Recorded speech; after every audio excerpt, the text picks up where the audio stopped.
የምንካፈለው የእግዚአብሔር ቃል ከመጽሐፍ ቅዱስ ነው። መጽሐፍ ቅዱሳችን ደግሞ ሁሌም የምናነበው ነው። ለ2000 ዓመት የምናነበው ነው። አዲስ መጽሐፍ ቅዱስ የለም፣ እሱኑ እናነባለን።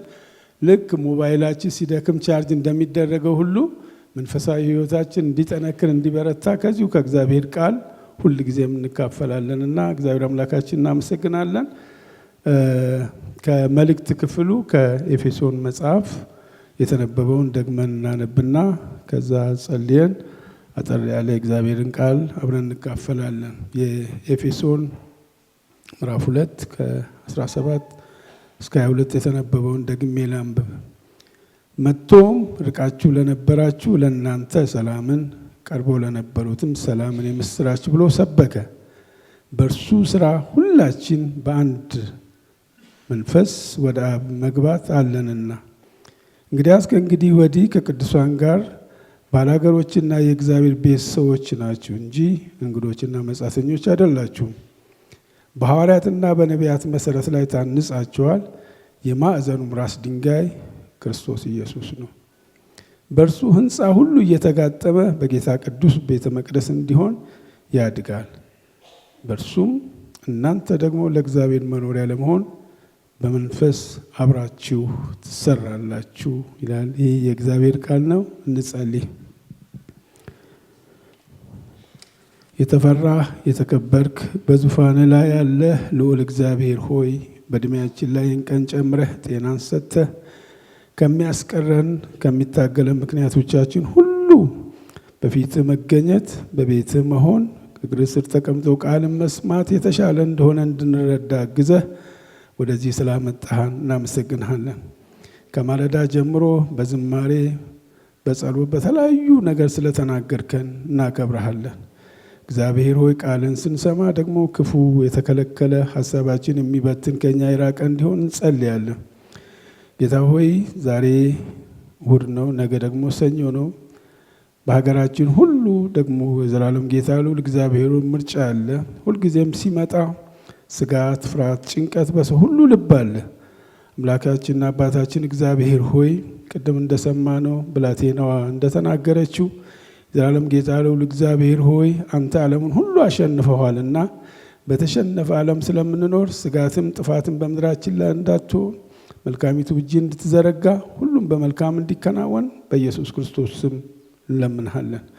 አንዳች ለማወክ የሚተጋ የክፉ ሐሳብ በጌታ በኢየሱስ ክርስቶስ ስም በከተሞቻችን፣ በገጠሮቻችን፣ በሕዝባችን ዘንድ ሁሉ እድል ፈንታ እንዳያገኝ እንከለክላለን። በተሰጠን የልጅነት ስልጣን በኢየሱስ ክርስቶስ የስም ጉልበት አንዳች ነገር እንዳይሆን ከለከልን። አንተ ብቻ በምድራችን እንድትከብር እንጸልያለን። ምርጫውም ከምርጫውም በኋላ ባለው ነገር ሁሉ ሰላም በምድራችን ላይ እንዲበዛ በኢየሱስ ክርስቶስ ስም እንጸልያለን። እናመሰግንሃለን። ተባረክ። እንዳነበብኩላችሁ የኤፌሶን ምዕራፍ ነው የምናነበው። ባለፈው ቄስ በቀለ እዚህ ሲያገለግለን የቆላሲያስን መጽሐፍ ነበር የሚያገለግለንና ተመሳሳይም ተከታታይም ነው እንደነገረን። የኤፌሶንና የቆላሲያስ መልእክት የእስር ቤት መልእክት ነው። እስረኛ ሰው የጻፈው ነው። የተጻፈላቸው ሰዎች ደግሞ በሌላ አካባቢ የሚኖሩ ሰዎች ናቸው። ሐዋርያ ጳውሎስ እያወቀ የጻፈላቸው ቤተ ክርስቲያኖች አሉ። ደግሞም ሳያውቅ ሳይሆን ሳያገለግላቸው የጻፈላቸው አሉ። ለምሳሌ በቄ እንደነገረን ባለፈው የቆላሲያስ ቤተ ክርስቲያንን አያውቅም፣ አልሄደም ጳውሎስ። ሮሜ አልሄደም ጳውሎስ። ኤፌሶን ግን እንደሱ አይደለም። ከጳውሎስ ጋር በጣም ከፍ ያለ ቁርኝት ያላት ቤተ ክርስቲያን ናት። ድካማቸውን ያውቃል፣ ብርታታቸውን ያውቃል። ከዚህ የተነሳ መልእክቱን ጽፎላቸዋል። የኤፌሶንን መልእክት ስንወስድ እግዚአብሔር በኢየሱስ ክርስቶስ ያደረገላቸውን ኢየሱስ ክርስቶስ የሆነላቸውንና በመንፈስ ቅዱስ እየተደረገላቸው ያለውን ነገር እየነገራቸው እንደሆነ መጽሐፉ ይነግረናል። ይሄንን ደግሞ እነሱ እንዲጠብቁት ደግሞ ይነግራቸዋል። ሶስቱም ምዕራፍ ስትመለከቱ እግዚአብሔር ያደረገላቸው፣ ሶስቱ ምዕራፍ ደግሞ እነሱ እግዚአብሔር ያደረገላቸው እንዲጠብቁ፣ እንዲያስከብሩ፣ እንዲከላከሉ የሚጽፈው ነው። ሲጽፍላቸው አይታችሁ ከሆነ ምዕራፍ 1 ሲጽፍላቸው በእግዚአብሔር በክርስቶስ ኢየሱስ ምንድን ነው የሚለው? መልእክቱ ሲጀምር በክርስቶስ በሰማያዊ ስፍራ በመንፈሳዊ በረከት ሁሉ የባረከን የጌታችን የኢየሱስ ክርስቶስ አምላክና አባት ይባረክ ነው የሚለው። በሰማያዊ ስፍራ በመንፈሳዊ በረከት ሁሉ የባረከን ብሎ ያደረገላቸውን ይነግራቸውና ምዕራፍ 6 ላይ ስትመጡ ቁጥር 10 ላይ ሽንገላ እንድትቃወሙ የእግዚአብሔርን ጦር ዕቃ ሁሉ አንሱ ይላል። ተከላከሉት ነው የሚለው እና የጦር ዕቃውን ሁሉ ደርድሮ ምናልባት 5 የሚሆኑት የጦር ዕቃዎች መከላከልን ነው። እምነታቸውን እንዲከላከሉ፣ ክርስትናቸውን እንዲከላከሉ፣ ቅድስናቸውን እንዲከላከሉ ይናገርና ምናልባት ገፍቶ ከመጣ ግን ሰይፍ አንሱ ይላል። ጠላታችሁን አሳዱ የሚል ነው። ግን እንደዚህም ብሎ ደግሞ እዛ ላይ አቁም ከደምና ከስጋ ጋር አይደለም ነው የሚለው። ስለዚህ ደግሞ ትጥቃችንም የሰዋዊ አይደለም፣ ግን ምሽግን ለማፍረስ ብርቱ ነው ብለው የኤፌሶን ምዕመናን ያሳስባቸዋል። ሐዋርያ ጳውሎስ እንደ ሌሎቹ አይደለም ለኤፌሶን የጻፈው መልእክት። ጠንካራ መልእክት ነው፣ ውስጥ የሚገባ መልእክት ነው። ለምሳሌ አባቶች ሆይ የሚል አለ፣ ሚስቶች ሆይ የሚል አለ፣ ልጆች ሆይ የሚል አለ፣ ጌቶች ሆይ የሚል አለ፣ ባሪያዎች ሆይ የሚል አለ። ሁሉንም ሰው ነብቶ ሚስቶች ሆይ ለባሎቻችሁ ታዘዙ። ኢየሱስ እግዚአብሔር የቤተ ክርስቲያን ራስ እንደሆነ ባለቤት ራስ ነው ብሏል። ሚስቶች ሆይ ደግሞ ማን ነው? ባሎች ሆይ ደግሞ ሚስቶቻችሁን ውደዱ እሱ ቤተ ክርስቲያን እንደወደደ። ልጆች ወላጆቻችሁን አክብሩ፣ ይሄ ዋናው ትእዛዝ ነው። አባቶች ልጆቻችሁን አታስቆጡ። ጌቶች ሆይ ደግሞ እግዚአብሔር አለቃ ከላይ እንዳለ አይታችሁ በደንብ አስተዳድሩ። ባሪያዎች ደግሞ እግዚአብሔር እንደምታገለግሉ እያለ እያንዳንዱን ዘርዝሮ ሲናገር እንመለከታለን። እንግዲህ ይሄ ለኤፌሶን ቤተክርስቲያን የተጻፈው አሁን ያነሳሁት ነገር ሁላችንም የሚመለከት ሰዋዊ ነገር እንደሆነ እንረዳለን። ታዲያ እንደዚህ ከሆነ እዚህ ዝርዝር ውስጥ ገብቶ ሐዋርያ ጳውሎስ እንደዚህ መጻፍ ከጀመረ የጳውሎስና የኤፌሶን ቤተክርስቲያን ግንኙነት እንዴት ነው የነበረው የሚለውን ከሐዋርያ ሥራ ብናይ መልካም ነው ብዬ አስቤያለሁ። ኤፌሶንና ሐዋርያ ጳውሎስ የተገናኙት ሐዋርያ ሥራ ምዕራፍ 18 ላይ ከዛም 19 ላይ 20 ላይ ደግሞ ወደ ስንብት ሲሄድ ነው የምንመለከተው። 18 ገና ወደ ኢሲያ ሲገባ በመጀመሪያው ቀን ወደ ምኩራባቸው ገብቶ ነው መስበክ የጀመረው። ሄዶ ምዕራፍ 20 ላይ ስትመጡ ግን ስንብት ነው። ሐዋርያ ጳውሎስ ኢሲያን ለቆ ለመጨረሻ ጊዜ ሊሄድ ባሰበ ጊዜ ደግሞም በጣም ቸኩሎ ነበር። በኢየሩሳሌም በዓል መካፈል ነበረበትና ወደ ኤፌሶን ሄዶ የኤፌሶን ምዕመናን ሰብስቦ መስተናበስ ስላልቻለ ያደረገው ነገር ሚሊጢን ወደምትባል ቦታ የቤተ ክርስቲያን ሽማግሌዎች ነው የጠራቸው። ሽማግሌዎችን ጠራና የልቡን ሐሳብ አጋራቸው።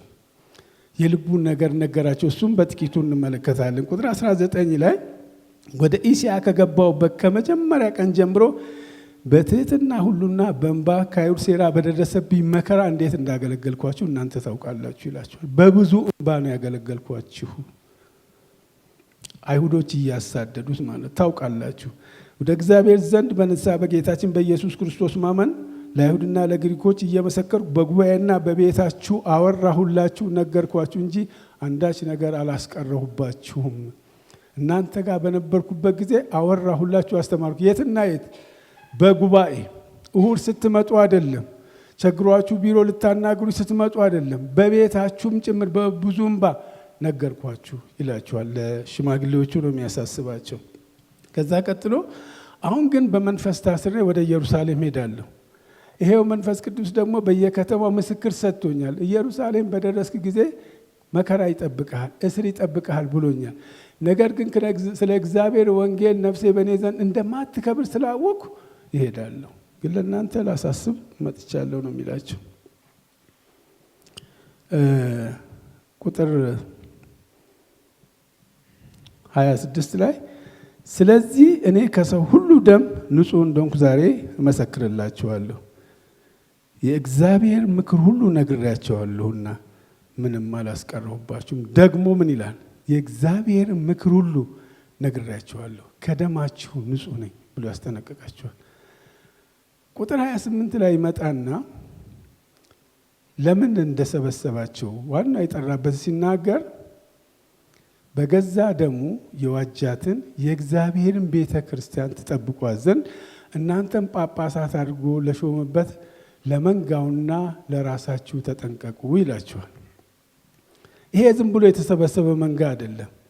ይሄ ኳስ ለማየት የመጣ አይደለም። ስራ ለመቀጠር የመጣ አይደለም። በገዛ ደሙ የዋጀው ነው። ተጠንቀቁለት፣ ለራሳችሁም ተጠንቀቁ። ለምን የሚለውን ጥያቄ ቀጥሎ ያነሳል። ከሄድኩ በኋላ ነው የሚለው ሐዋርያ ጳውሎስ። ከሄድኩ በኋላ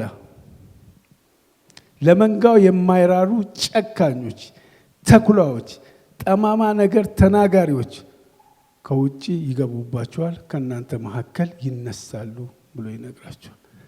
ዋናው እናንተ ሰብስቤ አሁን የምናገርበት ምክንያት ለራሳችሁና ለመንጋው እንድትጠነቀቁ ነው።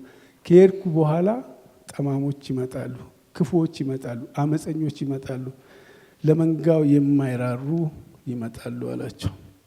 ስለዚህ ሐዋርያ ጳውሎስ ሲጀምር በእንባ ነው እናንተን ያገለገልኩት፣ በጉባኤ ነው ያገለገልኳችሁ፣ በቤታችሁ ነው ያገለገልኳችሁ።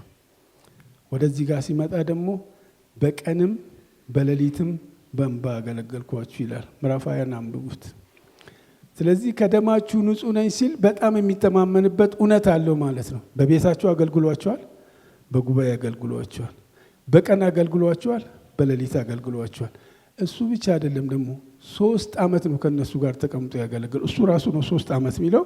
መጽሐፉ ጋር ስንሄድ ወደ 2 ዓመት ከ3 ወር ነው የሚያሳየው። ግን 3 ዓመት በእንባ እንዴት ቀንና ሌሊት እንዳገለገልኳችሁ ታውቃላችሁ አላቸው። ስለዚህ ይህንን ከነገራቸው በኋላ ሐዋርያ ጳውሎስ አብሮ ጸለዩ። ሁለተኛ አታገኙም ስላላቸው ተቃቅፈው አለቀሱ፣ ተለያዩ። ከተለያዩ በኋላ ቀጥታ ሐዋርያ ጳውሎስ ወደ ሮም ነው ጉዞ የጀመረው።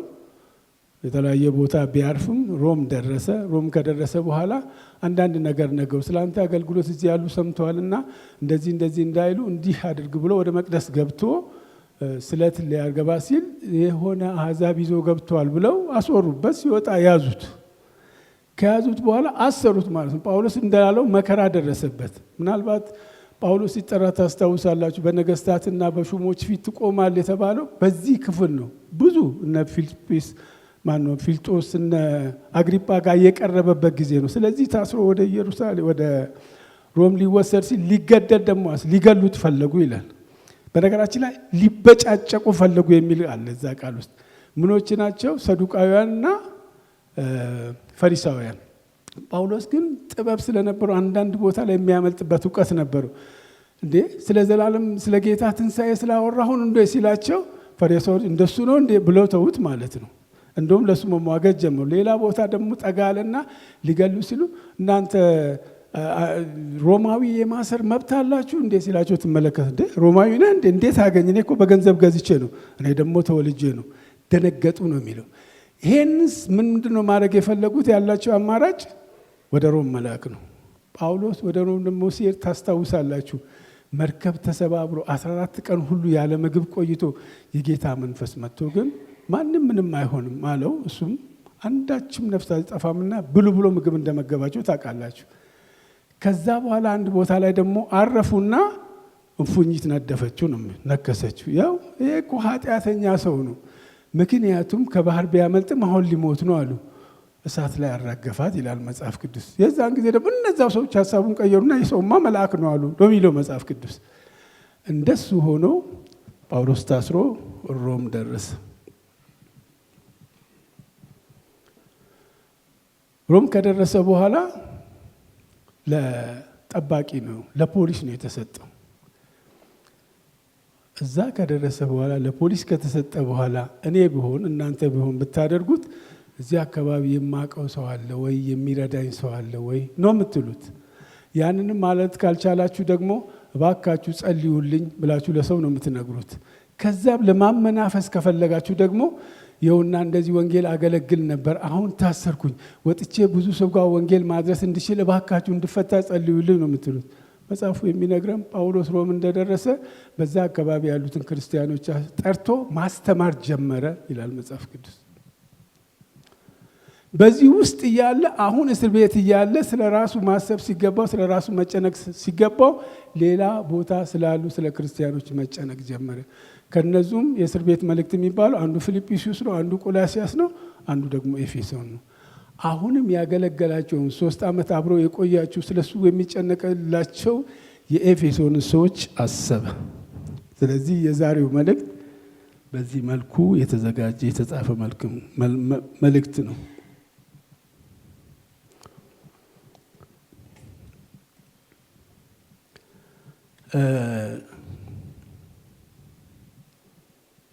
ስለዚህ ለኤፌሶን መልእክት መጻፍ ጀመረ። ቅድም እንደነገርኳችሁ በነገራችን ላይ ክርስቲያኖች ሐዋርያ ጳውሎስን የሚያክል ሰው እግዚአብሔርን የሚያገለግል ሰው እንዴት ሲታሰር እግዚአብሔር ዝም ይላል ብሎ ማሰባቸው አይቀርም።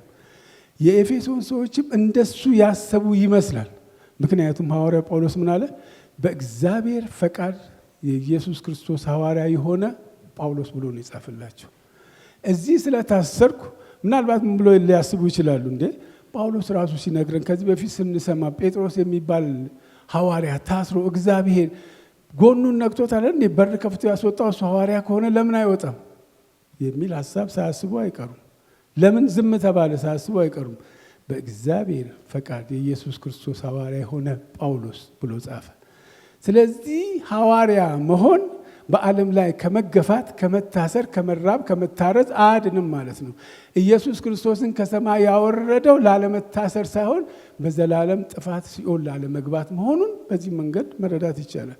ከዛ ቀጠለና በኤፌሶን ላሉት ቅዱሳን በኢየሱስ ክርስቶስ ላሉት ምዕመናን ብሎ ነው የጻፈው። በኤፌሶን ላሉት ቅዱሳን ብቻ ብሎ ቢናገር ኖሮ በኤፌሶን ከተማ ብዙ ቅዱስ ነኝ ብሎ የሚያስቡ ሰዎች አሉ። ነገር ግን በክርስቶስ ኢየሱስ ላሉት ምዕመናን ነው የኔ መልእክት የሚመለከተው ብሎ ተናገረ። ከዛ ቅድም ያነበብኩ በሰማያዊ ስፍራ በመንፈሳዊ በረከት ሁሉ የባረከን የጌታችን የኢየሱስ ክርስቶስ አምላክ ይባረክ ብሎ ሲጀምር ታያላችሁ። ምዕራፍ 1ን አልፈን ብንመ አስቀድሞ የተወሰነ በክርስቶስ ደግሞ ርስትን ተቀበልን። እናንተ ደግሞ የእውነትን ቃል ሰምታችሁ የመዳናችሁ ወንጌል አምናችሁ በክርስቶስ ኢየሱስ በተስፋው መንፈስ በመንፈስ ቅዱስ ታተማችሁ። እሱ የርስታችሁ መያዣ ነው ይላችኋል ሲጽፍላችሁ። እንደዚህ አይነት ሰዎች ናችሁ በእግዚአብሔር የተደረገላችሁ ይላችኋል። ይህን ከነገራችሁ በኋላ በሰማያዊ ስፍራ በመንፈሳዊ በረከት ርስት ተቀብላችኋል አምናችኋል ካላችሁ በኋላ ግን ደግሞ እንዳትረሱ ይላችኋል። እንዳትረሱ ይልና ምዕራፍ 2ን ተመልከቱ። በበደላችሁና በኃጢአታችሁ ምክንያት ሙታን ነበራችሁ። በዚህ ዓለም ላይ ላለው አለቃ ትታዘዙ ነበር አላቸው። ይሄ በጣም የሚያስደነግጥ ነው። ምናልባት በክርስቶስ ኢየሱስ ካገኙት የተነሳ የትላንትናው ረስቶ ሊሆን ይችላል ናችሁ አላቸው። ግን እናንተ ብቻ ደግሞ አይደላችሁ። እኛ ሁላችን የልቦናችን ፈቃድ እያደረግን በፊት እንመላለስ ነበረና ሁላችንም የቁጣ ልጆች ነበርን ይላል። ማን? አይሁድም አሕዛብም እነ ጴጥሮስም የኤፌሶን ከፍጥረታችን የቁጣ ልጆች ነበር። ምን ማለት ነው የቁጣ ልጆች? እግዚአብሔር ለቁጣ አልፈጠረንም ይላል መጽሐፍ ቅዱስ። ነገር ግን መጀመሪያ እግዚአብሔር የፈጠረው ሰው በኤደን ገነት የተቀመጠው ሰው ከነሚስቱ እግዚአብሔርን በበደለ ጊዜ እግዚአብሔር ተቆጥቶ ከኤደን ገነት አባረረው። ተመልሶ እንዳይመጣ የሚገለባበት ሰይፍ አስቀመጠ። ምክንያቱም የሕይወት ዛፍ በልቶ ለዘላለም እንዳይኖር። እግዚአብሔር ስለተቆጣው እሱ ሰው ምን ተባለ? ቁጣ ተባለ። እሱ የሚወልዳቸው በሙሉ የቁጣ ልጆች ተባሉ ማለት ነው። ከዚህ የተነሳ ሁላችንም የቁጣ ልጆች ነበርን ይላል።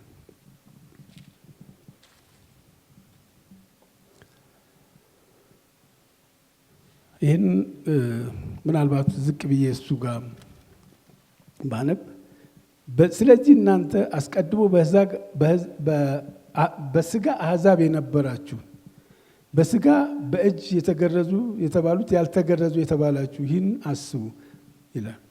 እናንተ እኮ ይላችኋል ደግሞ ዝቅ ብሎ በተገረዙት እኮ ያልተገረዛችሁ የተባላችሁ ናችሁ። እሱ ብቻ ሳይሆን ከተስፋው ርቃችሁ የነበራችሁ ናችሁ። በዚህ ዓለም ተስፋን አጥታችሁ ከእግዚአብሔር ተለይታችሁ ያለ ክርስቶስ ነበራችሁ።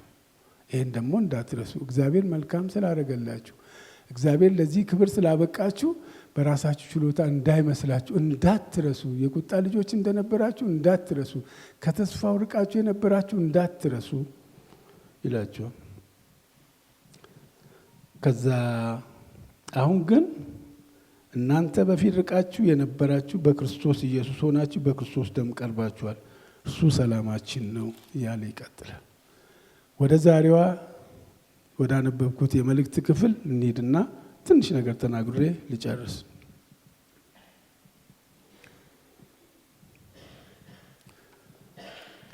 ምንድን ነው የሚለው? ቁጥር 17 መጥቶ ርቃችሁ ለነበራችሁ ለእናንተ ሰላምን፣ ቀርቦ ለነበሩትም ሰላምን የምስራች ብሎ ሰበከ ይላል። ቁጥር 17 መጥቶ ርቃችሁ ለነበራችሁም ቀርቦ ለነበሩትም፣ ቀረብን ያሉትም አብሮ አልነበረም፣ መጥቶ ነው ያገኛቸው። መጥቶ ነው ያገኛቸው። ለሁለታችሁም ሰላም ብሎ ሰበከ። የቀረቡትም ቀድሞ ሰላም አልነበራቸውም፣ ሰላም በእነሱ ዘንድ አይታወቅም ነበር ማለት ነው። ኢሳይያስ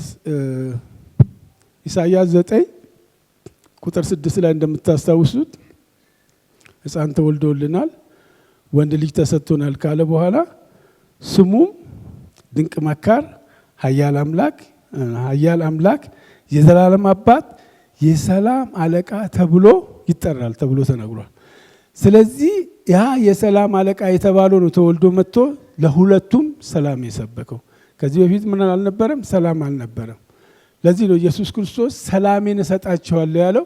ያ የሰበከው ሰላም እርሱ ዘንድ ብቻ ስለነበረ ነው። ስለዚህ ሰላም አዛዥ አገኘች ማለት ነው። ስለዚህ ከዚህ ሰላም የተነሳ ሁሉም ወደ አብ መግባት አለን ይላል። በመንፈስ ቅዱስ አማካኝነት ወደ አብ መግባት ችለዋል። ኢየሱስ ሳይመጣ ቀርበናል ያሉት አሉ እንጂ ወደ አብ አልቀረቡም። ቁጥር 18 ምን ይላል? ቁጥር 18 በእርሱ ስራ ሁላችን በአንድ መንፈስ ወደ አብ መግባት አለንና። በእርሱ ስራ ሁላችን በአንድ መንፈስ ወደ አብ መግባት አለብን። እርሱ ስራ የተባለው ኢየሱስ ክርስቶስ ነው። ወደ አብ የሚለው አብ ነው። በመንፈስ ቅዱስ ሥላሴ እዚህ ጋር ተገልጦ እነሱ ሲያድን እንመለከታለን ማለት ነው። ስለዚህ በዚህ አይነት ወደ አብ ቀረቡ። ከዚህ የተነሳ በእነሱ ሕይወት የሆነ 3 ነገሮችን ብቻ ልናገርና ጨርሳለሁ። አንደኛው ምንድን ነው የሚለው? እንግዲያስ ከእንግዲህ ወዲያ ከቅዱሳን ጋር ባለሀገሮችና ይላል። አንደኛ ባለ ሀገር ሆኑ። ከቅዱሳን ጋር ሁሉ ሀብት የሚካፈሉ፣ የተገረዙትም ያልተገረዙትም የቀረቡትም የራቁትም ሳይባሉ ቅዱሳን ሁሉ በአንድነት የአንድ ሀገር ዜግነት አገኙ። እንግዳና መጻተኞች የሚባለው ነገር የለም። ቤተኛ የሚባል ነገር የለም። ሁሉም አንድ ሀገር፣ ዘር አይቆጠርበትም፣ ቋንቋ አይመረጥበትም፣ ቀለም አይታይበትም፣ ሀብት አይለካበትም። ስለዚህ ሁሉም የአንድ ሀገር ዜጋ ሆኑ። ሁለተኛ ከቅዱሳን ጋር የእግዚአብሔር ቤተሰብ። ሐዋርያ ጳውሎስ እዚህ ጋር ምንድን ነው የሚላቸው? ቤተሰቦች ሆናቸዋል። ከማጋ ከቅዱሳን ሁሉ ጋር። ምን አይነት ቤተሰብ? እንደ አክስት ልጅ እንደ አጎት ልጅ ተሳስራቸዋል። ይህንን አግኝታችኋል። ስለዚህ በአንድ ሀገር የሚኖሩ በአንድ አገዛዝ የሚተዳደሩ ሆኑ ማለት ነው ቅዱሳን ሁሉ ከክርስቶስ ስራ የተነሳ። ስለዚህ ለኤፌሶን ሰዎች ምንድን ነው የሚላቸው? ሀገር አላችሁ፣ እንደገና ደግሞ ቤተሰብ አላችሁ ከቅዱሳን ሁሉ ጋር ብሎ ይነግራችሁ። ሕዝቅኤል 37 ላይ ከ16 እስከ 14 ላይ እንደዚህ የሚል ቃል አለ። አንተ የሰው ልጅ ሆይ አንዱን በትር አንሳና ይሁዳና እስራኤል ብለህ ጻፍበት፣ ሌላ በትር አንሳና የኤፍሬምና ቤተሰቡ ብለህ ጻፍበት፣ ሁለቱን አንድ ላይ ያዘው። የሕዝቤ ልጆች ምንድን ነው ካሉህ ካሁን በኋላ ሁለት አይሆኑም፣ አንድ ይሆናሉ። አንድ ንጉሥ ይገዛቸዋል፣ ዳዊት ንጉሳቸው ይሆናል ይላል። ይሄን በተናገረበት ጊዜ ይሄ ትንቢት ሲነገር እስራኤል ለሁለት ተከፍላ እንደነበረ ታስታውሳላችሁ። የሰሜኑና የደቡቡ ተብሎ ይኖሩ ነበረ። ግን ትንቢቱ ምንድነው የሚለው? ሁለቱ አንድ ላይ ይሆናሉ። ካሁን በኋላ ሁለት መንግስት አይሆኑም። ካሁን በኋላ ሁለት መሪ አይኖራቸውም። ካሁን በኋላ አንድ ይሆናሉ ብለህ ንገራቸው። እስራኤል ትታረቅና አንድ ትሆናለች ነው የሚለው። አሁን ያነበብነው ባለ ሀገሮች ናችሁ፣ የእግዚአብሔር ቤት ሰዎች ናችሁ። ካሁን በኋላ ሁለት አትሆኑም። ካሁን በኋላ ዘር አትቆጥሩም። ካሁን በኋላ አካባቢ አትለዩም። ካሁን በኋላ ሀብት አትቆጥሩም። ካሁን በኋላ ቁመት አትቆጥሩም። ካሁን በኋላ ትምህርት አትቆጥሩም። አንድ ቤተሰብ ናችሁ ነው የሚላቸው።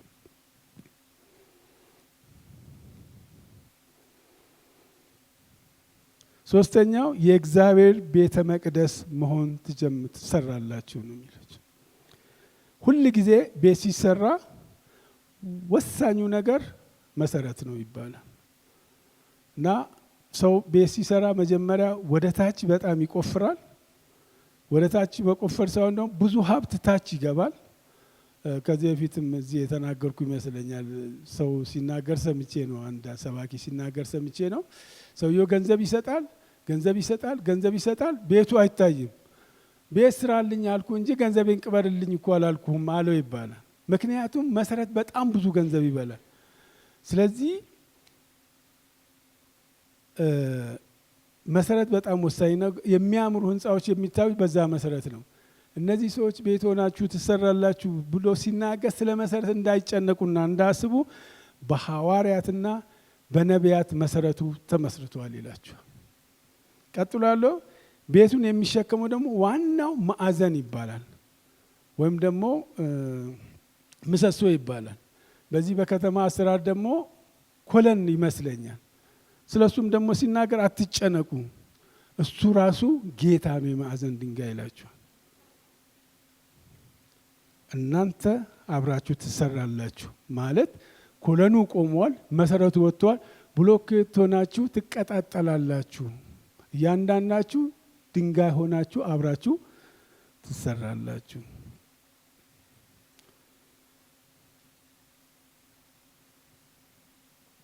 ኮለኖቹ ቆሞ መሰረቱ ተመስርቶ በሐዋርያቶቹ፣ ኮለኖቹ በጌታ ቆሞ እነዚህ ክፍተቶች በሙሉ የሚሞሉት በብሎኬት ነው ብለን ከወሰድን ይሄ ብሎኬቱ እኛንን እየገባን የምንገባው እንደማለት ነው። ትሰራለች። በአንድ መንፈስ ወደ አብ መግባት አለን የሚለው ቃል እነዚህም ብሎኬቶች ደግሞ የሚያያይዙ ሲሚንቶዎች አሉ፣ አሸዋ አለ። እሱ መንፈስ ቅዱስ ነው የሚያያይዛችሁ ነው የሚለው። እንግዲህ ስለ ግዑዝ ስለሆነ የሚወራው ምሳሌ እየሰጠ ያለው፣ እኛ ግን ሕያዋን ስለሆንን መታዘዝ እንዳለባቸው ይነግራቸዋል። በጣም የሚገርመው ነገር ግን የኤፌሶን ቤተ ክርስቲያን ይሄ መልእክት መጥቶላት፣ ይሄ ምክር መጥቶላት ይሄን ምክር አላደረገችም፣ ይሄን ምክር አልፈጸመችም። ከ30ና 35 ዓመት በኋላ ታስታውሳላችሁ ሐዋርያት ሥራ ማነው የራእይ መጽሐፍ ምዕራፍ 2 ላይ መልእክት መጣላት። የቀደመውን ፍቅርህን ትተሃል፣ እመጣብሃለሁ፣ መቅረዝህን አነሳለሁ ተባለች። ሐዋርያው ጳውሎስ በብዙ እንባ በቀንና በሌሊት ያገለገላት፣ በብዙ እንባ በቤቷና በቤተ መቅደስ ያገለገላት፣ ከዛ ሽማግሌዎቹ ሰብስቦ አደራ የሰጣቸው፣ ከዛ እስር ቤት ሆኖ ስለ ራሱ ሳይጨነቅ የጻፈላቸው ሰዎች ከ30 ምናምን ዓመት በኋላ እነዛ የተባሉ ሰዎች ገቡባቸው። ከእናንተ መሀል እንደሚነሱ አውቃለሁ፣ እንደሚገቡባችሁ አውቃለሁ። ጨካኞች ናቸው፣ የማይራሩ ናቸው፣ ያጠፏችኋል ብሏቸውን ሄደው ከሄደም በኋላ እናንተ በእግዚአብሔር የተሰራችሁ ናችሁ፣ እናንተ የእግዚአብሔር መቅደሶች ናችሁ ብሎ መክሯቸው ነበረ። ግን አልሆነም። ዮሐንስ በ95 ዓመተ ምህረት ደብዳቤ ሲጽፍ የቀደመው ፍቅርሽ እየታየ አይደለም፣ እመጣብሻለሁ፣ መቅረዙን ካነሳው ብርሃንሽን ካነሳው ይጨልማል ብሎ ነገራቸው። በ7ኛው ክፍለ ዘመን እስልምና መተወረረው ኤፌሶን አሁን የለች። የተከፈለው ዋጋና የሆነውን ተመልከቱ። እንግዲህ ከዚህ እኛ ምን እንማራለን? አንደኛ እኛ የአንድ ሀገር ዜጎች መሆናችንን፣ ቤተሰቦች መሆናችንን፣ በሰፈር የሚለየን በዘር የሚከፋፍለን ነገር ሊኖር እንደማይችል መጽሐፍ ቅዱስ ይነግረናል። ቤተሰቦች ናችሁ። እኔ ኦሮሞ ነኝ። ያጎቴ ልጅ በምንም መልኩ አማራ ሊሆን አይችልም። የኔ ያጎት ማለት የአባቴ ወንድም ልጅ ወይም ደግሞ በምንም መልኩ ጉራጌ ሊሆን አይችልም፣ አማራ ሊሆን አይችልም፣ ትግሬ ሊሆን አይችልም።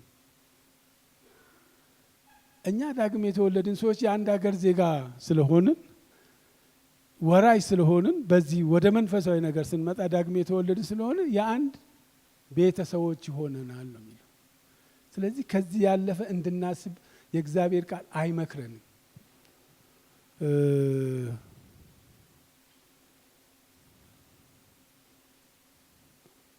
ማንን የሆነ ነገር በአእምሮዬ መጥቶ ነው። ግን ዝም ብሎ አንድ ሰው እዚህ ጋር ያለ ሰው ወይ ከደቡብ ወይ ከሰሜን ቢሆን አሁን እሱ አይሰራም ማለት ነው። ቤተሰቤ ነው። ስለዚህ የሰፈሬ ልጅ ነኝ ብዬ እንዳላስብ፣ የሀገሬ ልጅ ነው ብዬ እንዳላስብ፣ በስጋ የተሳሰርኩ ብዬ እንዳላስብ የአንድ ቤተሰብ ሆናችኋል ብሎ መጽሐፍ ቅዱስ ያስጠነቅቀናል ማለት ነው። ስለዚህ አንድ በመሆናችን የጌታ ቤት ለመሆን እንድንሰራ ማሰብ ይገባናል። አንደኛ ቆሮንቶስ ምዕራፍ 3 ቁጥር 17 ማንም የእግዚአብሔር ቤተ መቅደስ ቢያፈርስ እግዚአብሔር እሱን ያፈርሰዋል፣ የእግዚአብሔር ቤተ መቅደስ ቅዱስ ነውና ይላል። ምን ማለት ነው? ይሄን የተሰራውን ቤተ መቅደስ መዶሻ ይዞ አይደለም የሚያፈርሰው። እራሱ ሰውየው ቤተሰቡ የተባለው ሰውየው ከብሎኬቱ መካከል ቢወጣ እላይ ያለው ብሎኬት የመንሸራተት እድል አለው ማለት ነው። ሁለት ብሎኬቶች ቢወጡ የመንሸራተት ንፋስ የማስገባት የተለያየ ነገር የማስገባትና ቤቱን የማወቅ ኃይል አለው። ስለዚህ የእግዚአብሔርን ቤተ መቅደስ ያፈርሳል ማለት ከህብረቱ ራሱ መገለል ህብረቱን ይጎዳዋል እያለ ነው። ቤተሰቦች ናችሁ፣ የአንድ ሀገር ዜጎች ናችሁ፣ በአንድ ስልጣን ስር የምትተዳደሩ ናችሁ የሚለው ለዛ ነው። ያውም ደግሞ እናንተ ናችሁ ይላል። ይህንን ለሁላችንም ይህንን ላንብብና ልጨርስ። አንደኛ ጴጥሮስ ምዕራፍ 2 ቁጥር 4 እና 5 ሐዋርያው ጴጥሮስ ይህንን ደብዳቤ ሲጽፍ ለተበተኑ ብሎ ለሁሉም ሰው ነው የጻፈው እንጂ ለኤፌሶን ለምናም ብሎ አልጻፈም። እኛንም በቀጥታ ይመለከት። የኤፌሶንን ለምሳሌ ከዛ ልንወስድ እንችላለን። ይሄ ቀጥታ ይመለከተናል። እንደዚህ ይላል፣ በሰው ወደ ተጣለ በእግዚአብሔር ዘንድ ግን ወደ ተመረጠና ክቡር ወደ ሆነው ወደ ሕያው ድንጋይ ወደ እርሱ እየቀረባችሁ እናንተ ደግሞ እንደ ሕያዋን ድንጋዮች ሆናችሁ በኢየሱስ ክርስቶስ ለእግዚአብሔር ደስ የሚያሰኝ መንፈሳዊ መስዋዕት ታቀርቡ ዘንድ ቅዱሳን ካህናት እንድትሆኑ መንፈሳዊ ቤት ለመሆን ተሰሩ። ይህንኑ ደግሜ ላንብብ። በሰው ወደ ተጣለ በእግዚአብሔር ዘንድ ወደ ተመረጠና ክቡር ወደ ሆነው ወደ ሕያው ድንጋይ ወደ እርሱ እየቀረባችሁ፣ እየቀረብሽ እየቀረብክ ማለት ነው። እናንተ ደግሞ እንደ ሕያዋን ድንጋይ ሆናችሁ በኢየሱስ ክርስቶስ ለእግዚአብሔር ደስ የሚያሰኝ መንፈሳዊ መስዋዕት ታቀርቡ ዘንድ ቅዱሳን ካህናት እንድትሆኑ መንፈሳዊ ቤት ለመሆን ተሰሩ። ሁላችንም መጽሐፍ ቅዱስ ካህናት ይለናል። ቅዱሳን ካህንነታችን የሚለካው ግን ህብረትን በመገንባት የእግዚአብሔር መኖሪያ በመሆን ነው። እኛ ሁላችንም ስንያያዝ ክርስቶስ እዚህ መሀል ይኖራል። ቤቱን የሚያፈርስ አስተሳሰብ፣ አመለካከት፣ ዘረኝነት፣ ከቤተሰቡ የወጣ አመለካከት ካለ ከዚህ አገር ዜግነት ወጥቶ ሌላ ዜግነት የሚያስብ ከሆነ የቤተ መቅደሱ ስራ ወይም የቤተ መቅደሱ መንገድ ወይም የቤተ መቅደሱ ቤተ መቅደስነት ዋጋ አጣ ማለት ነው። ስለዚህ ሐዋርያው ጳውሎስ የኤፌሶንን ቤተ ክርስቲያን ዋጋ ከፈለ። በመቅደስና በቤታቸው ዋጋ ከፈለ። በቀንና በሌሊት በእንባ መክሯቸው ተለየ። እስር ቤት ሆኖ ስለ ራሱ ሳያስብ ለነሱ ደብዳቤ ጻፈ፣ አደራ አላቸው። እግዚአብሔር የሚጥል አምላክ ስላልሆነ ከብዙ ዓመት በኋላ ደግሞ በራእይ ላይ መከራቸው። ዛሬ የሉ። ዛሬ ኤፌሶን የምትባል ሀገር የለች፣ መጽሐፍ ላይ ብቻ ነው ያለችው። ለትምህርታችን ስለተጻፈ ከሱ ልንማር ያስፈልጋል።